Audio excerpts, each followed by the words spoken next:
Yung ka palang umuuwi, magaling ka talaga lalaki.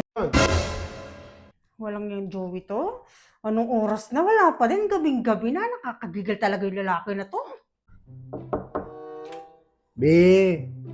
Galing! 10 oras na lang gabi, ngayon ka palang umuuwi. Magaling ka talaga yung lalaki. Nakakagigil. Huwag ka maingay. Pero ako nga, kukwento sa'yo. Dito, makinig ka. Alam mo ba yung kailera natin dito sa Phase 5? Kita namin siya habang umiinom kami. Meron na naman siyang ibang kasamang lalaki. Pogi. Pogi, matangkad. Sana all. Hindi, ito pa. Alam mo ba yung katabi ng kailera na naman natin? Bontes na naman yun. May lalaki. At ito yung pinakamagandang balita ko sa'yo. Ano yun?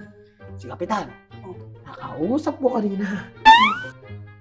Gusto ka daw makita sa barangay. Ay, bakit ba? May nasira yung CCTV natin dito sa barangay. Ano kulit doon? Ano kulit mo sa akin? Eh, ikaw daw yung papalit. Sawa ko.